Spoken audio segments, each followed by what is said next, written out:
Merci. Monsieur le directeur, chers collègues, votre venue ici me permet de vous faire part de mes vives inquiétudes ainsi que celles des élus locaux du secteur de Tannes.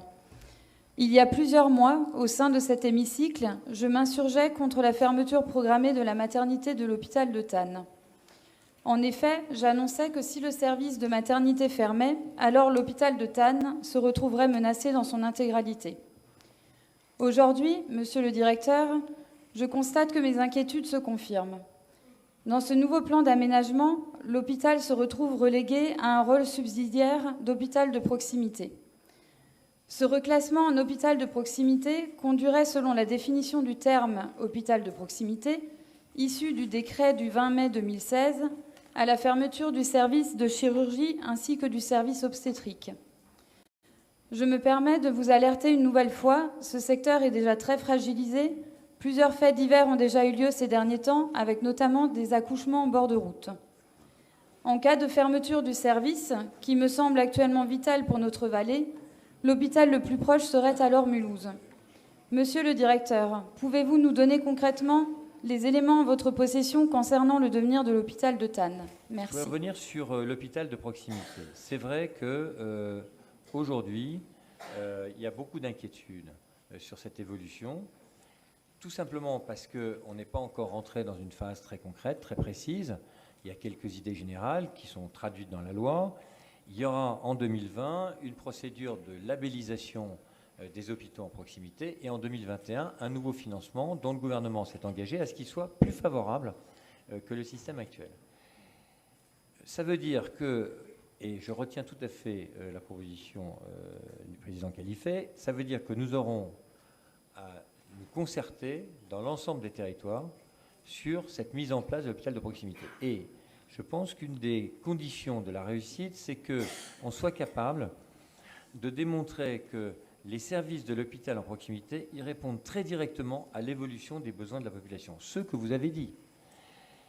Si on était dans chaque territoire en situation de montrer que l'hôpital en proximité sera une capacité de mieux travailler entre la ville et l'hôpital, entre l'hôpital et un EHPAD, sera une capacité de faire accéder à nos concitoyens à des consultations avancées, des services spécialisés, d'un hôpital qui est plus loin, mais qui est d'autant plus accessible qu'il y a à travers l'hôpital de proximité une capacité à accéder à ces services de l'hôpital spécialisé, je pense qu'on ferait un pas de géant. Après, on dit hôpital en proximité, mais on n'interdit pas la coexistence sur un site entre ces services de proximité et des services spécialisés. Il y a des situations où je peux vous dire qu'il restera un hôpital de proximité et une maternité et un service de chirurgie et des urgences. Et sur le même site, même s'il y a une partie de ces services qui seront financés différemment, avec probablement la participation de médecins de ville, avec une forme de relation avec les EHPAD renforcée, et que par ailleurs, à côté, il y aura avec d'autres modes de financement, d'autres types de ressources humaines, des services, une maternité, un service de chirurgie et des urgences. Donc je crois que si vous voulez que il ne faut pas opposer l'idée qu'on doit renforcer l'accès en proximité à des services et qu'en même temps, on a une exigence de réponse sur des services spécialisés qui parfois va appeler à la spécialisation de certains établissements.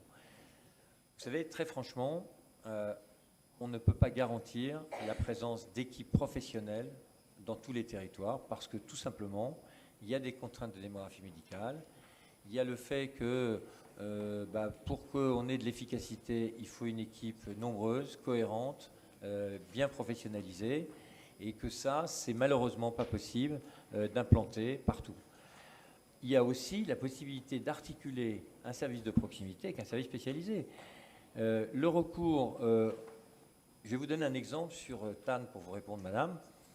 On a transformé en avril 2017 le service des urgences de Tannes en service en consultation de soins non programmés.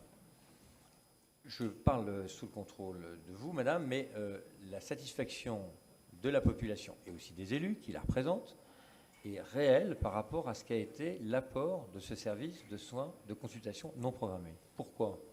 Parce que dans la période précédente, on maintenait à bout de bras un service d'urgence la nuit où il y avait très très peu de passages, 1-2 passages en moyenne. De ce fait, on épuisait nos ressources et dans la journée, on avait un mauvais accès à des soins non programmés. En concentrant nos efforts sur la journée, en renforçant le service dans la journée, on a offert la possibilité aux habitants de Thann d'accéder à un service de consultation en urgence, en soins immédiats dans la journée, sans que ça dégrade la qualité de la prise en charge la nuit. Je mets à part les problèmes du service des urgences, mais sur la réalité de l'accès pour les habitants de Thann à des services d'urgence la nuit. La nuit, c'est vrai que ça va vite. La nuit, c'est vrai que la distance, elle est courte. Et la nuit, c'est vrai qu'il faut avoir un service spécialisé, bien équipé, avec des professionnels qui sont capables de prendre en charge des situations très graves. Puisque, par définition, quand on accède à ces services d'urgence la nuit, c'est souvent pour des situations qui sont graves. Donc, je crois qu'il ne faut pas opposer la capacité à offrir à la population des services en proximité et en même temps à offrir à cette population l'accès à des services spécialisés à distance. Mais vous avez raison de dire que ça, c'est un énorme effort d'organisation, c'est un énorme effort de décloisonnement, c'est un énorme effort d'anticipation par rapport au départ à venir, par rapport à ce que sont les évolutions à venir. C'est plutôt sympathique de dire qu'on va être opéré à 50 km de chez soi, mais qu'on va être opéré en chirurgie ambulatoire et qu'on sera de retour chez soi le soir. C'est plutôt sympathique si on sait que le lendemain, il y a quelqu'un qui pourra venir vérifier que tout va bien.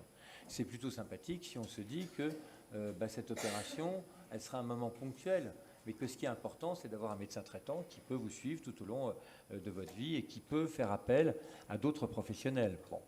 Donc, le progrès technique en lui-même, il est plutôt une source d'opportunité et de meilleure qualité des soins. Ce qu'il faut qu'on assure absolument, c'est une capacité à offrir ce progrès technique à tous nos concitoyens dans tous les territoires. Mais ça, c'est une question d'organisation. Et cette question d'organisation, il faut qu'on l'affronte ensemble.